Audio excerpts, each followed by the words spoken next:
What's up, guys? MKW Phenom here with my review of the 2012 Miami Dolphins NFL Draft. Now, before I get started, let me just say that I think that on paper, this is probably the best draft we've had since 2008. So yeah, I'm very excited with the draft. I thought Jeff Ireland did a great job. And before I start, let me just say this quick thing about Jeff Ireland. He's done some questionable things in his time here, but you can't deny the man knows how to draft. This is his second draft that he's truly been the dictator of the draft, that he's been calling the shots. And I think he did a very good job. Last year he got Pouncey and Thomas and Gates. This year, he got a lot of good talent and a lot of good situations. So, I give props to the guy. I think he has a misperception. Like, even though sometimes I'll get mad like any other fan when something dumb gets done, but you guys have to understand he's doing what's best for the team. So, I don't have nothing against Ireland. If he gets a contract extension here, I wouldn't mind. He's a good talent. He collects good football players. I wouldn't mind him being here for a while longer. But, so yeah, props to Jeff Ireland. Alright, so basically, I'm going to review the draft. Let you guys know what we got. We got a lot of good stuff, man. Let me tell you, I'm very excited. Very, very excited. Okay, so let's get started. First round, 8th overall pick. We ended up taking quarterback, Texas A&M, Ryan Tannehill. Listen, this guy's 6'4", 221 pounds, has 9-inch hands. He has great feet, as good of an arm as any quarterback in this draft, in my opinion. He's very mobile in the pocket.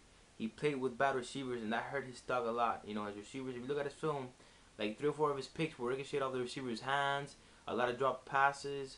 So yeah, I really hurt him. He's very accurate on the run. Yeah, I think he's as good, if not better than Andrew Luck, accurately on the run, to be honest with you. A lot of guys say that. A lot of guys would agree with me on that. And he also loves the game. He's gonna sit maybe 6. If we get up to like a 1-5, 2-7, 0-8 start, I wouldn't mind seeing him in there. Let him get roughed up a little bit. Let him catch the game. If not, then let him sit for the year. Or I don't think he's gonna start day 1. But is he gonna start on week 7? Maybe week 15, something like that. That's a possibility. I think he's gonna be a really good player for us. I'm very excited, to have him here as a Dolphin. And I really feel like, he's going to be a true franchise quarterback. He looks and talks like one. So, this guy I think was the best pick for us at that position. And I think he's going to be a quarterback for many years to come. So the curse hopefully will be over. And hopefully he'll be the higher apparent to Dan Marino. So let's see how that goes. Second round, I think one of the best value picks in all of the draft. Offensive tackle Jonathan Martin, Stanford. 6'5", 312, 34-inch arms. He was projected to be a top 25 pick this year, and before the year started, he was allowed to go top 15. He's a finesse player, good as a left tackle. Good as a left tackle, but he can be a potential Pro Bowl right tackle. He kept Luck upright, had had a nice game versus Nick Perry, and very solid against the run. Yeah, this guy is he's very good. I think, listen, when we were up when Buffalo was on the clock and it was up to Cordy Glenn and Jonathan Martin, I couldn't believe it. I was like, oh my God, how are these two guys still on the clock? But I was shocked. I thought Glenn would go top 25. I thought this guy would go top 25, but I guess the fact that he couldn't play left, amazing left, like if he were in the NFL, he'd be an average to a good left tackle. But I think in the NFL he's gonna be a Pro Bowl, if not extremely above average right tackle. I think he's gonna be a very good right tackle for us. The West Coast offense, the tackles to be athletic, finesse type. They gotta move in short areas. They gotta punch. They gotta move around. They gotta scheme.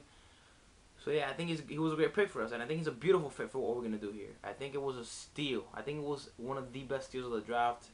And we got the other one. I'll get to that one later. But I think it was a great pick. He's a finesse player. He's not Jake Long. Jake Long will stuff you. He'll get you and he'll stuff you and he'll push you off. This guy's like a punch guy. He'll move, he'll punch. He'll move, he'll punch. He'll keep you off balance and he'll keep moving with you. So yeah, I saw a lot of film on him. Nice pass protection. Pretty good run blocker. Moves well in space. Very athletic. He had a really good battle with Nick Perry when they played at USC. It was Nick Perry. Nick Perry got his blows. John Martin got his blows. It was a fun battle. You guys should watch it. But I'm very excited. I think we got a great, very good value. I was shocked that he was there, but I'm happy that he's a Dolphin now. Great pick. I applaud Jeff Ireland for that one. He's gonna be a right tackle and be a bookend with Jake Long for many years to come. All right, round 3.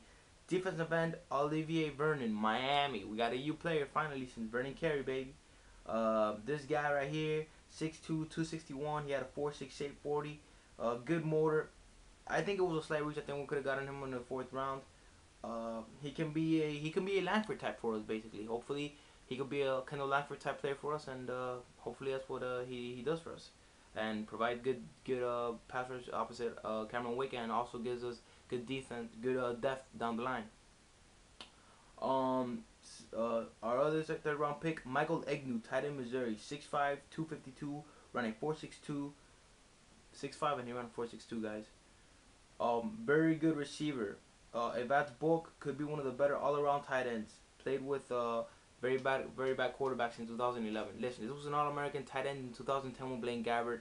He had 91 catches, I think, for like 900 yards. This guy's a good seam threat. Okay, he's gonna be like, if I had to compare him to a player, I'd probably compare him to Aaron Hernandez with more speed, and he's got solid hands. He moves well on the seams. He blocks decently, but he's like a slanky type. But he blocks really decently, and I think if he had the bulk, he could be one of the all around better tight ends. I really do. He's got hands. He's got focus. He's got slick moves when he gets the ball, slick feet. So, watch some film on him, and I think it was a great pick where we got him. I think he was like the 4th best tight end, but I mean, there were 3 tight ends left. So, I probably would have rather gotten with Ladarius Green, but he was more of a project, and Orson Charles isn't that much of a playmaker. So, I think we got a really good. I think we got a good guy here to fill that opposite tight end role, opposite Anthony Fasano, and I think he could be like our. In time, hopefully, he'll be our Jermichael Finley or our Aaron Hernandez. But I think it was a good pick, and I think he was going to be a very good player. Former All-American, would have been a top 2 round pick if he would have declared in 2010, but whatever.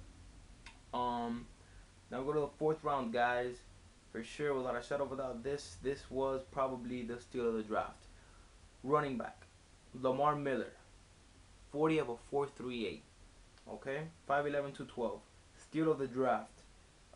Explosive 2nd round, late 1st, early 2nd to mid 2nd round talent, and he's gonna be a massive weapon for us. Plain and simple, steal of the draft. A lot of teams took him off their boards because they were concerned with the shoulder injury. Listen, he's a runner. You're concerned with his legs. His legs are fine. He's gonna be a raw running back for us. He's gonna project us like probably our 3rd running back. He'll probably get 5 to 10 touches a game. He'll probably compete with Clyde Gates to be our kickoff returner. And if Reggie Bush leaves after this year, he'll probably do what Reggie Bush used to do. I think this guy's gonna be just an explosive component to our offense. I am very excited that we got him. He was again a late 1st to mid 2nd round talent. Plain and simple, great pick. I applaud your finder for this one. We have a strength there, and we build on that strength. Don't be afraid to build on that, like he said, and we build on it, and that's great. I'm just gonna make us a stronger team. I loved the pick. I think this guy probably went way later than he should have, but we saw him there. We took advantage of him. He'll probably be one hell of a run player for us in the future, but this year, don't expect too much. Expect 5 to 10 carries a game, maybe kickoff returns, maybe some punt returns, and he'll probably have a decent amount of highlight reel plays. And by the way, if you guys get a chance, watch his game against Virginia Tech. He just raped that team, that Hokie team. He raped them like ridiculous. This man was an amazing pick for us when we got him. We should all be very thankful and thank God for that pick, let me tell you. All right, round 5. Josh Kaddu, Oregon. He could be outside linebacker. He could be an inside linebacker. He's got quick punch. He's quick. He's got quick feet. He'll make decent plays. Like a nice pick where we got him. I was neutral about the pick, but I accept the pick. Round 6, wide receiver, B.J. Cunningham, Michigan State, 6'1", 211, around a 4.59. A solid possession receiver, fits our West Coast offense perfectly. Yeah, I wasn't too like, oh my God, I loved the pick. I think this is a great pick. This guy's an all-time leading receiver in Michigan State over guys like Plaxico Burress, Charles Rogers, just to name a few. Solid pick, man. Solid pick. Just he's gonna be a Z receiver for us probably. He's gonna probably do 8 to 12 8 to 12 yard routes, 8 to 12 yard hitches, 8 to 12 yard slants. Like let's say it's 3rd and 7, you just picture him crossing the middle of the field to get that first down, stretching for it a little bit. He's gonna be a good red zone threat for us. Very solid receiver. Very happy with the pick. Sorry about that, guys. With our seventh round pick, our first one, we got Kheeston Randall, defensive tackle to Texas. He's pretty good against the run, but he's horrible against the pass. Very horrible. He got tossed around against the pass. Against the run, he's decent, but not very good against the pass. I see him as a long shot to make the team. He'll provide maybe a little bit of depth, but probably practice squad. And our last seventh round pick, which I think we got really good value on, was Rishard Mathews, wide receiver in Nevada. He was the go-to guy there. He plays really a lot bigger than he really is. This guy, you know, he plays fast. He had a big 2011 season, and he could surprise a lot of people. He had, I think, 91 catches for over 1,300 yards this year. He's 6 feet or 6'1". He ran like a 4.5 something, but he plays much bigger than he is. He's a bulked up dude, and I'm very excited with the pick. And he has great game speed. He breaks away from you. If you can't watch some tape on him, do it. He breaks away from you. He could probably make the practice squad, and will give Marlon Moore and Roberto Wallace a run for their money as another receiver on the roster. And I fully expect this guy to surprise a lot of people. Okay, now these basically what I'm gonna tell you guys are the restricted free undrafted free agents that we have signed so far. Okay, we got offensive lineman Terrence Brown out of BYU, safety Albert Evans out of Purdue, wide receiver Jeff Fuller out of Texas A&M. Yes, the go-to guy for Ryan Tannehill. In 2010 and 2011, it was Ryan Swope, because this guy Fuller, he'll make plays here and there, but he wasn't drafted for 2 reasons. One, the guy has horrible hands. He's inconsistent as hell with his hands, and he doesn't make a big play too often. Sometimes it looks like he doesn't care. So, whatever. Wide receiver Jeff Fuller, Texas A&M. Jonas Gray, running back, Notre Dame. Shelly Lyons, linebacker, Arizona State. Kelsey McCray, defensive back, Arkansas State. Derek Moore, wide receiver, Penn State. I like this. This guy's 6'4", so watch out. He might surprise a lot of people. Wide receiver to Penn State, Derek Moore, 6'4". Josh Amuda, guard, Massachusetts. And so far, Jackie Smith, defensive end, Missouri. So there's a draft recap, folks. I give this draft a solid B plus. B plus, A minus. I think it was a solid draft. I would have rather gone, honestly, instead of Olivier Vernon in the third, I would have maybe gone, receiver. But, whatever. I think it was a slight reach on Vernon. That's why I'm probably giving this draft a B plus. And I think it was a slight reach on Josh Kaddu, the linebacker out of Oregon. But other than that, I give it a B plus. The best draft on paper we've had in years, so I'm very excited. Let's see what these rookies do. Check some film on them if you have time. And alright, this is MKW Phenom signing off. Go Fins.